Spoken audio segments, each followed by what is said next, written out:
right, Mama. It's time to get to work.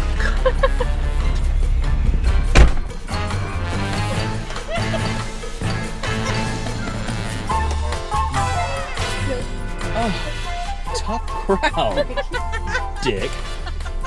Welcome back, boys and girls, for another edition of Allison's Overpriced Apartment and Wet Hair Don't Care. I was not going to talk about what kind of... Shut up, Dewey. Shh. Oh, let me go get Thundercat. Hold on. Oh, look, he does the Lion King. Ha, Savannah. Oh, this is my big baby. Shut up, Dewey. Go. Shut up. Is when it comes to van versus RV versus travel trailer, and then what brand, hold on.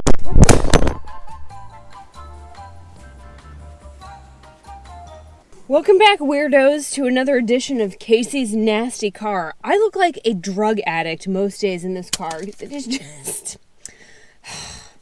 So I was going to not discuss what the next rig was until I finally had it, because every time I mention, even slightly allude to what I might be getting, I get a wealth of unsolicited criticism that is usually strongly tied to a lack of actual experience, and I just didn't want to deal with it anymore. We talk about it all the time on Patreon. They're fully aware, but I was just not having it. Nope.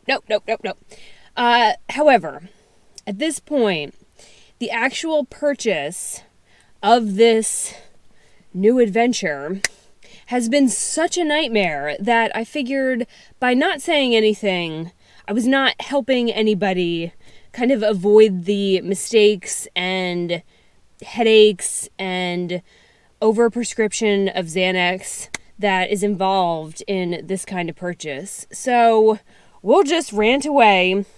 And then somehow in this video, I'm going to include the story of how I ended up in the back seat of a car with a skeleton in the front seat. Hey, excuse me. There's a lot of rubble around here. Do you know where I can dump this bitch? But you'll have to wait for that. Here's what happened. When I came home, sold the van, and then I was like, I'm getting another van. I just need a bigger van because I have 3 problems that I have to solve. Number 1, I am in a very different season of life than I was, 8-9 months ago? 8-9 months ago, I was going out on my big adventure to try to figure out what I was going to do for the rest of my life. I didn't figure that out, but I had a big adventure. And so I just needed to survive day to day and get to the next destination. And I never thought that it would last for 6 months, but it did. However, now I have got this awesome company in Washington, D.C. who I'm doing these big video projects with. Next week, I find out if I got the final approval on a big, big passion project, which if that thing gets the go, you're going to see some really cool stuff. I am so stoked. It involves these. Do you know what these are? These are very expensive microphones in a very cheap Ziploc bag.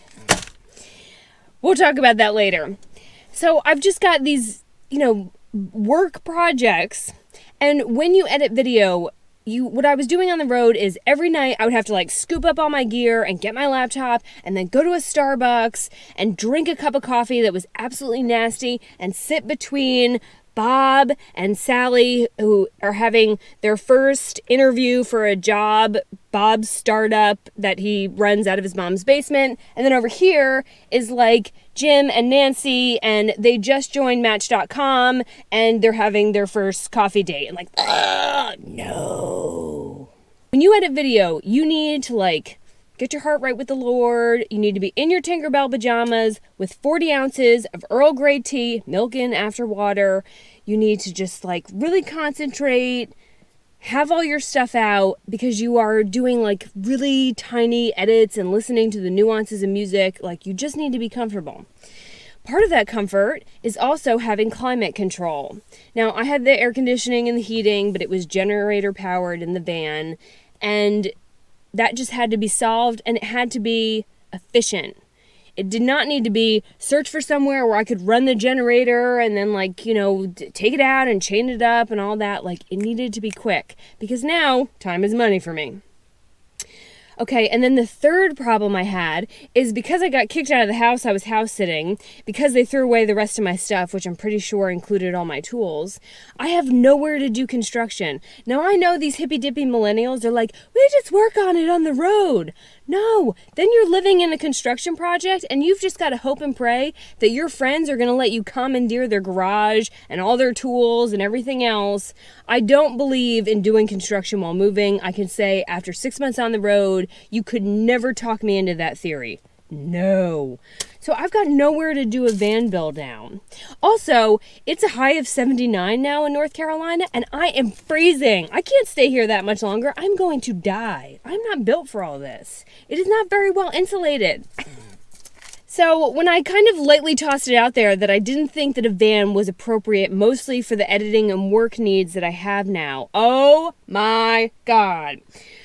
Rush of, again, that unsolicited criticism that, yes, you can have a desk and a koi pond and a shower and a toilet and maybe a trampoline all in your van. But if you look at those van builds, what do they have to do?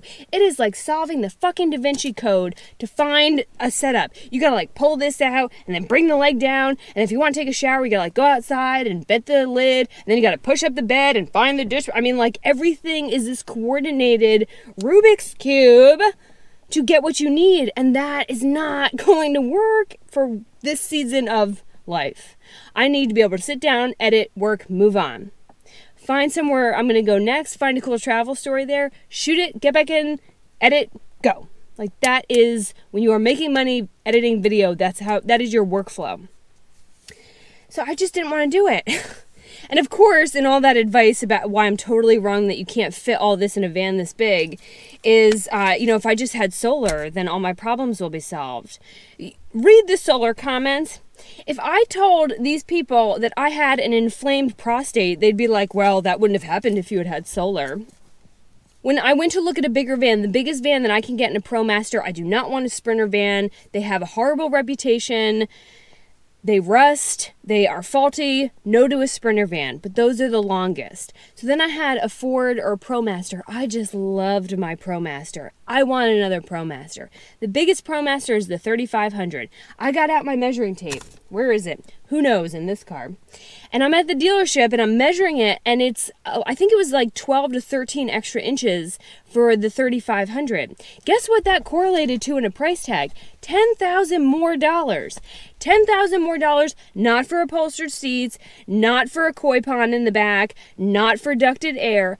$10,000 more for empty air cargo space. Now, I know there's more steel involved, but $10,000 more? I think not, Jim. No. And this guy was a cool dude, and I understand that some of this is not him, it's the dealership. But they wanted $46,000 for 12 more inches of air. And I said, no, how about 35? And they said, we can't possibly do that. Well, fast forward a month and we're down to about that price. But the van does not solve the other issues. I need a desk, I need a workspace. When you are thinking about what you're going to travel in, you have to support what makes the income that allows you to travel. Period. Because this is not my 6-month trip anymore. This is like, I'm talking years, full-time, on the road, travel, living mobile, digital nomad, because that's the cool thing to say. So it wasn't going to work. So then I went to look at step vans, box trucks. Oh, Jesus, I fell in love. Flat, straight, plumb walls that are going to be no issue to frame out. Oh, beautiful, big, huge, like beefy chassis that I could like put all stuff underneath. And it had a ProMaster. Oh God, I loved everything about it. I called Michael the angel who did my electric work. I said, Michael, I found it. I'm gonna need a box truck. They're super expensive. They're like getting close to 50.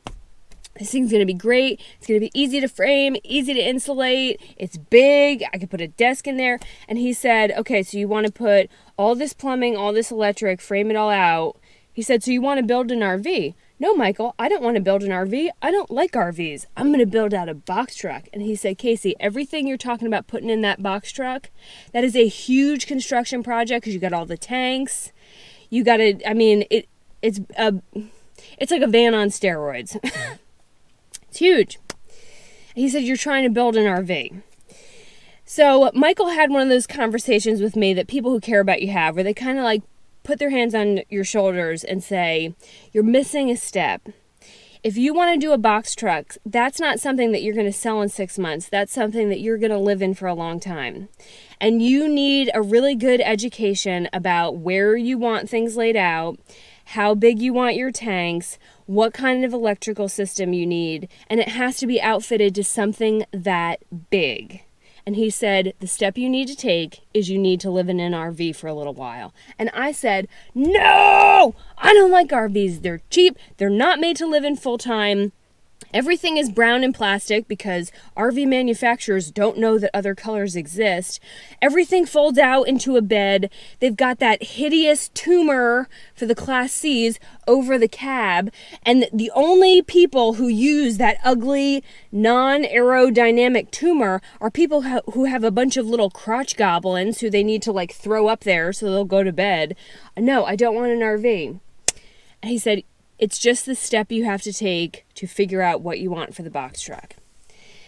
And he's not wrong. I'm not saying I'm not right. Those words never come out of my mouth. But he's not wrong.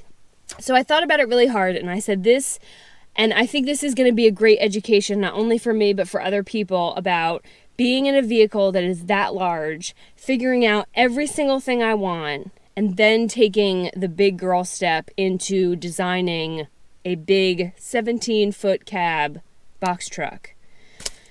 And don't tell me about, oh, you're not going to be stealth. Where is my fainting chair? You're not going to be stealth. Stealth, just like solar, is kind of bullshit. Nobody was surprised that the Babe bus was an RV. The air conditioning unit or the fans on the top give it away. Okay? It just doesn't stick out as much. I can count on one hand how many times I actually needed to be stealth, and most of those were in Maine. And so the solution there is like, just don't go to Maine. Or if you go to Maine, go to a campsite. It really wasn't that big of a thing. Keep in mind that some van people, they need to sell these like mythical ideas to keep you watching. Stealth, solar, that every day is unicorns and glitter and that couples don't fight in the van are part of selling that dream.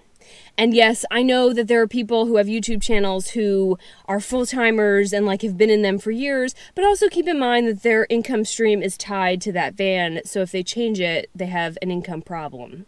Okay? So I accepted that there's a step in between that I need to take. But I hate RVs. Oh my God, I can't. Is my mascara dripping? I gotta get to the gym. There is this delicious man in our gym that I'm hoping my mascara makes all the difference for. It won't help overcome this personality, that's for damn sure. Here's my wish list for an RV.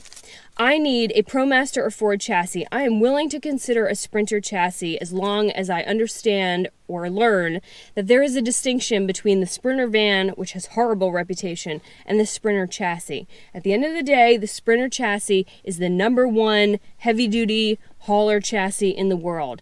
I don't know what's going on with those vans, but I hear nothing but bad stuff about the vans. But I love the ProMaster. I love how it drives. I never had any issues with mine. I am like a ProMaster girl. So ideally, ProMaster or Ford chassis. No tumor. No crotch goblins. No tumor. I don't like those. Unfortunately, that kind of kicks out the strict majority of Class Cs. That puts me between a B and an A. And a B is going to be right back to where I was with the space issues. And an A, those are some big bitches. I don't know if I'm ready for... That's a lot of women to drive around.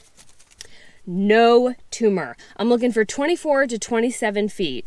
I do not need a ton more space because even the van was difficult to drive in cities, so anything more than 27 feet is going to be probably difficult to drive just about anywhere, and I don't want to tow my vehicle. Look at this thing. This is not going to last much longer. Let's be honest. No slide outs. It is an unspoken rule in Walmart, not everyone does it, and anywhere else you're kind of like urban boondocking. That sounds so douchey to say. You don't put your slide outs out. You never put them out at truck stops. You don't put them out at Walmart. You don't put them out at visitor centers just because you are then invading other potential parking spaces for people.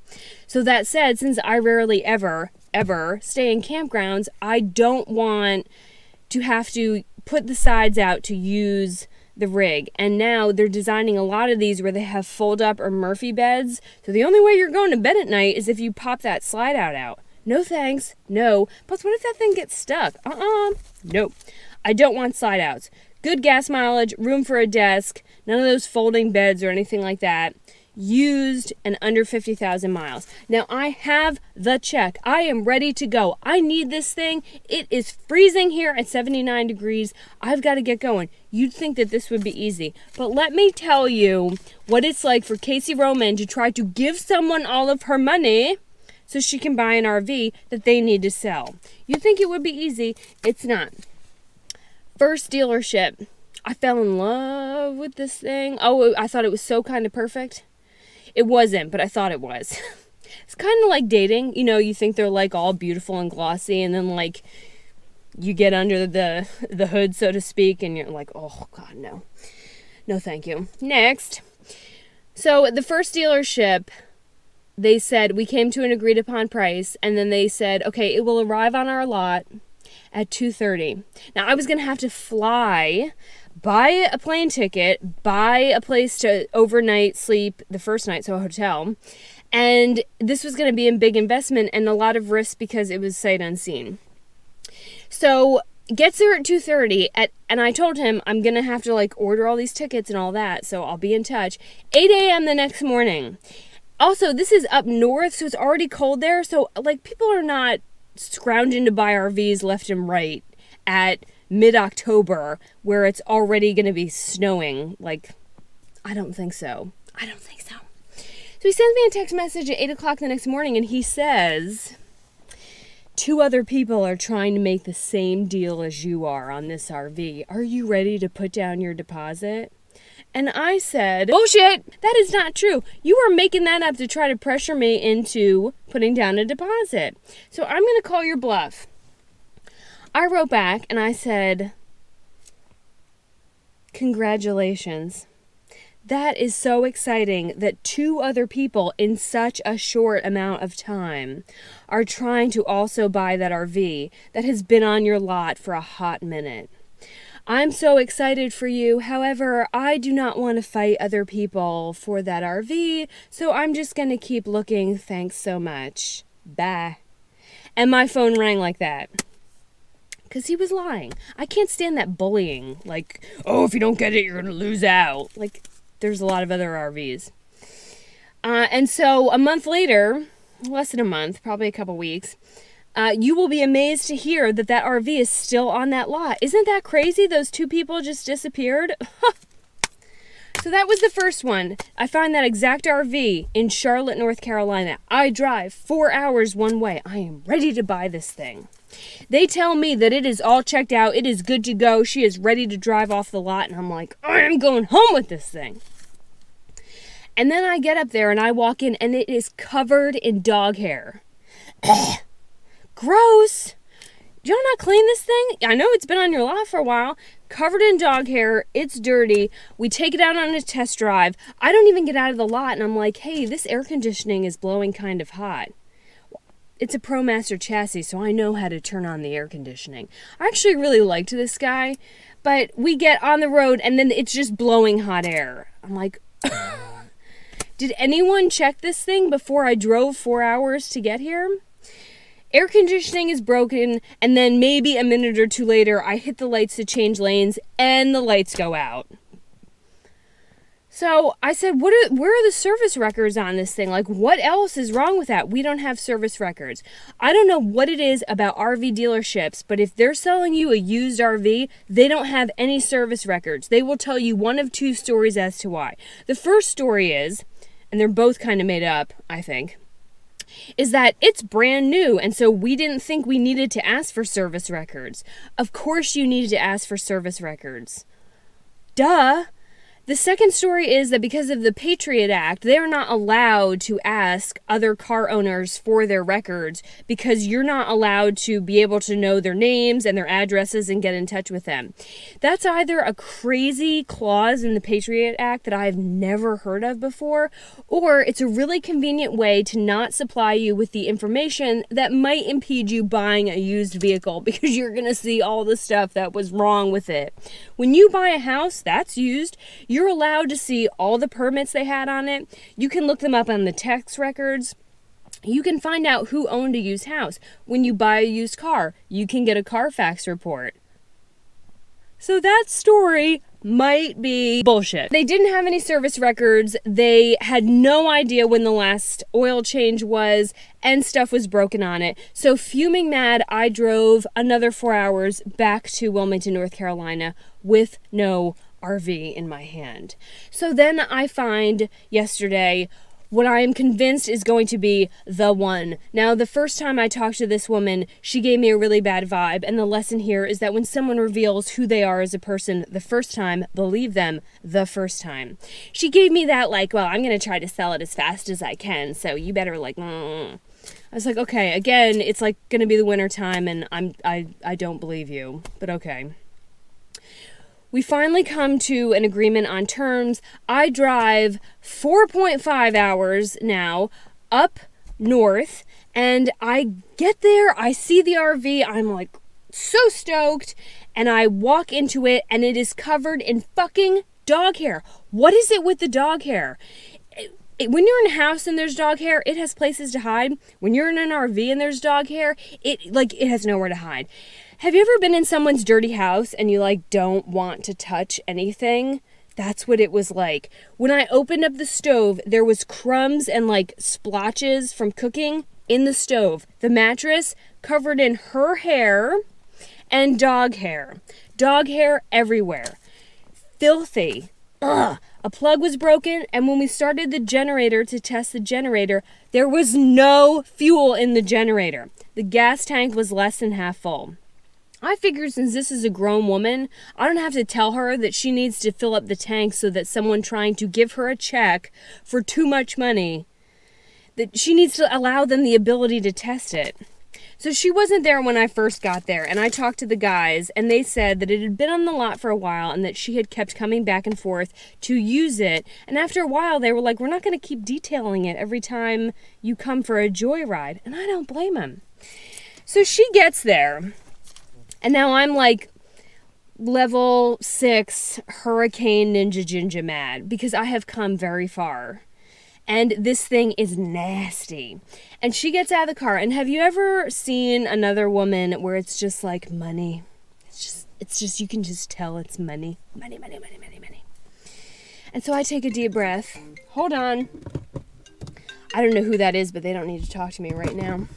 They probably want to tell me that if I don't wire them $500 that someone's going to come to arrest me, or they want to talk to me about my car's warranty, and let's be honest, this hasn't been under warranty in a while. So she comes into the RV, and I said, look, the plug is broken over there. There's no gas or fuel in the generator, and I got to be honest with you, this RV is dirty, and I'm going to ask you to please have it cleaned here before I take possession of the vehicle and take it home tonight. I kept my cool. Nuclear bombs were going off up here, but this, I think, was kept under control thanks to medication. She looks at me and she puts on one of those rich people Cheshire cat smiles, you know, when they're like struggling to keep it up because it's fake. And she said, there's nothing wrong with that plug, it's always worked for me. The generator has a little bit of fuel in it, and I've been able to run it on a little bit of fuel. And basically she was saying, if you want to fill it, that's on you. And then she said, this RV is clean. It's a used vehicle, and I think your expectations are out of line, and I am not going to clean it for you. And that's when I ignited. Can you imagine? Remember when Yvonne bought the Babe Bus? And just remember, I've got your back, and I will stab a bitch. See? Stab a bitch. Stab a bitch. Stab a bitch. I spent a week with JB detailing it. I had a Q-tip where the gas pedal was, and I was getting in all those little grooves because I wanted it to be perfect for her. All she had to say was, Casey, give me 10 minutes. I'm going to go to Walmart. I'm going to get some wipes. We're going to vacuum it. It will be ready to go. She wouldn't do it. So I was already about to explode. And then I watched her go into the owner's office, and I waited and then followed her into the store. And inside the store was the owner, the manager, and the young mechanic who was doing everything he could to make this situation work. He was amazing. Young guy. And I listened in the back of the store to how she was talking to them. And it was the kind of way that people who have too much money and not enough sense talk to service workers as though they're beneath them. Now, I have waited a lot of tables. I have been the girl who gives you your room service. I have valeted cars. I have babysat. I have cleaned. I have worked a lot of service jobs. And you do not talk down to those. They are not less than you. They are just in a different stage of their life than you. Oh, that burns me up. So I'm listening to her berate them and talking to that young mechanic like he is not worth the dirt under her feet. And I watched her leave, and she took off, and then I walked back to the desk, and the three of them were like bickering over how to handle this.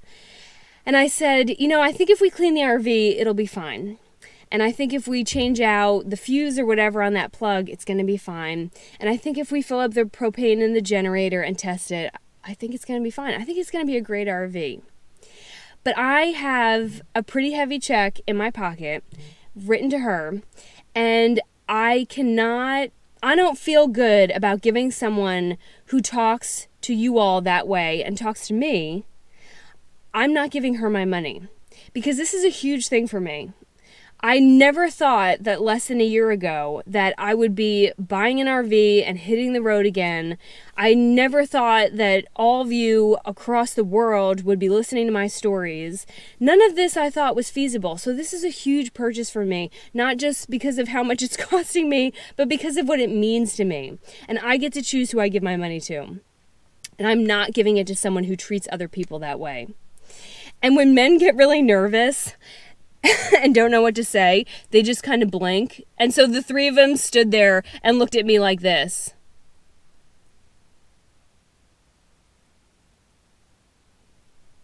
And finally one of them said, "Okay, ma'am, we understand, thank you." And then I took off, and I had 4.5 hours on the way home to scream and yell and nearly cry, because I don't know why this is so difficult. Maybe I'm not meant to have an RV. I don't know.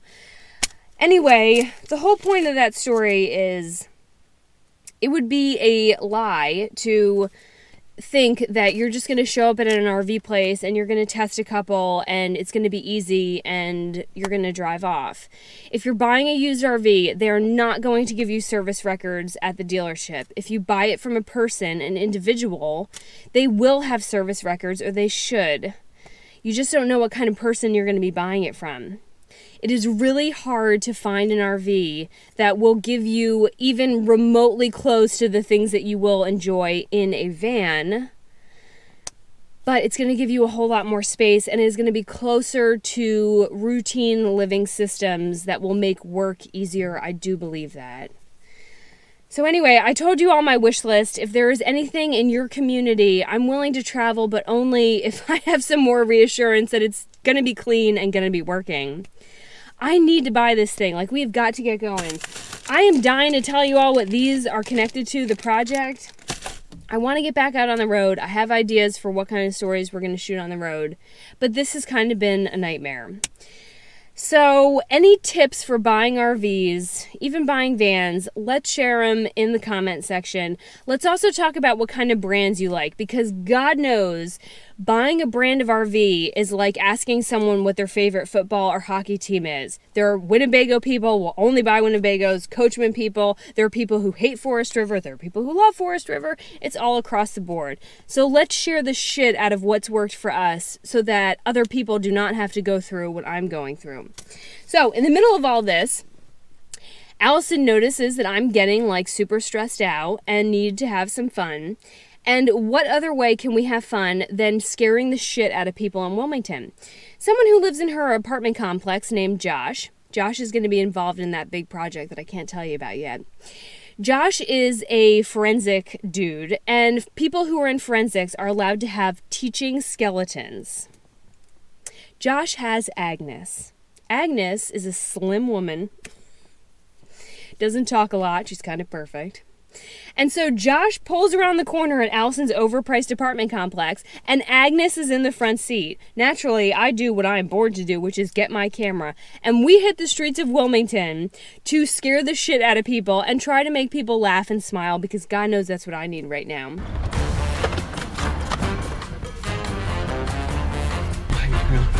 All right, Mama. It's time to get to work.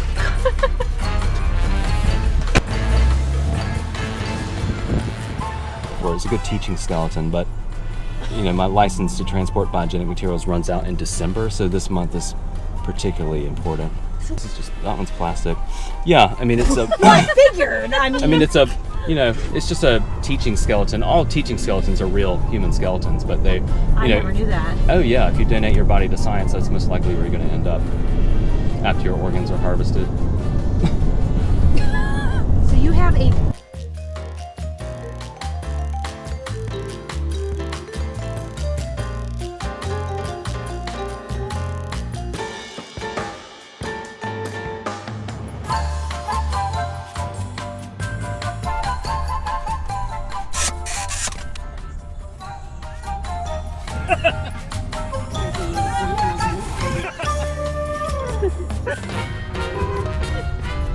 Hey, excuse me.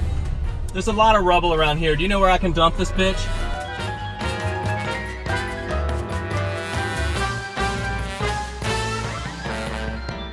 At one point, we stopped at a grocery store and parked right outside the sliding door, and Josh had Agnes's leg in his hand because there was a guy right there organizing his groceries, and he's licking Agnes's femur and moaning, and the guy, he didn't do anything. No reaction. None.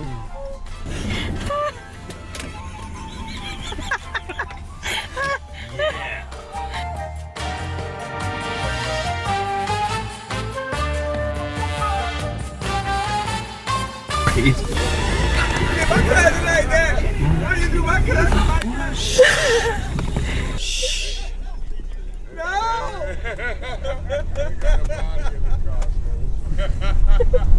What kind of seafood y'all selling here?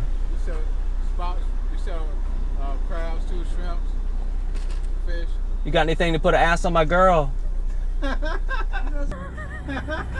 Man, I mean, she done been scared to death. Lord have mercy. We got like maybe 2 or 3 smiles, but that's it. It's, God, laugh. It's funny. Laugh. Lighten up. All right, kids. Now the car has baked up to 85 degrees and I'm sweating. I have got to go seduce this delicious man in the gym with this mascara that is now dripping down my face. And this beautiful backside of mine. One of those is going to catch his eye. I'm convinced. So let's do the damn thing. That's where we are with buying the new RV. And the last thing I will tell you, and I was going to keep this a secret until I had it, is because buying this thing has been just an absolute shit show and everything feels like a battle. I have named the next part of our mission the War Wagon. We are not babing this. This is going to be the bigger, bolder, big sister, no more bullshit to the babe bus. So we got to find the War Wagon. If you see something in your community, if you see something online, please let me know. We have got to get this thing going. Bye, y'all.